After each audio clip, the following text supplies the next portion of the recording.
കുറെ പേരുടെ ആഗ്രഹമായിരുന്നു ഡൂഡിൽ ആർട്ട് ഒന്ന് കളർ ചെയ്ത് കാണണമെന്ന്. എന്നാ പിന്നെ ഇന്ന് ആ ഒരു വീഡിയോ ആയിക്കോട്ടെ. നമ്മൾ നേരത്തെ ഐസ്ക്രീം ഡൂഡിൽ ചെയ്തിട്ടുണ്ടായിരുന്നില്ലേ, ആ ഒരു പിക്ചറിലാണ് കളർ ചെയ്ത് കാണിക്കാൻ പോണത്.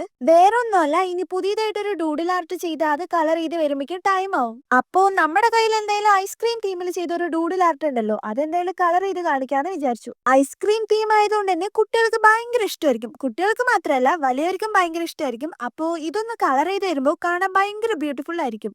ഈ ഒരു ഡൂഡിലിംഗ് കളർ ചെയ്യാനായിട്ട് ഞാൻ ഡോംസിന്റെ പേസ്റ്റൽ കളേഴ്സ് ആണ് യൂസ് ചെയ്യണത്. അതില്ലാന്ന് പറഞ്ഞാൽ നോർമൽ സ്കെച്ച് യൂസ് ചെയ്താലും മതി. ഐസ്ക്രീം ആയതുകൊണ്ട് തന്നെ പല പല കളേഴ്സ് കൊടുക്കുന്നതുകൊണ്ട് തന്നെ കാണാൻ നല്ല ഭംഗിയുണ്ട്. ഇതിന്റെ ഫൈനൽ റിസൾട്ട് അതിലും ഭംഗിയാണ് കാണാനായിട്ട്. ഇത്രയും നാളൊക്കെ ഞാൻ ബ്ലാക്ക് ആൻഡ് വൈറ്റ് തീമിലായിരുന്നു ഡൂഡിലിംഗ് ഒക്കെ ചെയ്തുകൊണ്ടിരുന്നത്. ഇപ്പൊ ആദ്യമായിട്ടാണ് ഒന്ന് കളർഫുൾ ആയിട്ട് ചെയ്യുന്നത്. അങ്ങനെ നമ്മുടെ കളർഫുൾ ആയിട്ടുള്ള ഡൂഡിൽ ആർട്ട് ഇവിടെ കംപ്ലീറ്റ് ആയിട്ടുണ്ട്. കാണാൻ എങ്ങനെയുണ്ട് എന്നൊക്കെ നിങ്ങൾ കമന്റ് ചെയ്ത് പറയാ. എനിക്ക് പേഴ്സണലി ഭയങ്കരമായിട്ട് ഇഷ്ടപ്പെട്ടു. അപ്പോ ഈ ഒരു വീഡിയോ ഇഷ്ടപ്പെട്ടാൽ ലൈക്ക് ചെയ്യാനും കമന്റ് ചെയ്യാനും സബ്സ്ക്രൈബ് ചെയ്യാനും ഒന്നും മറക്കണ്ട. അപ്പൊ ഓക്കെ, ബൈ.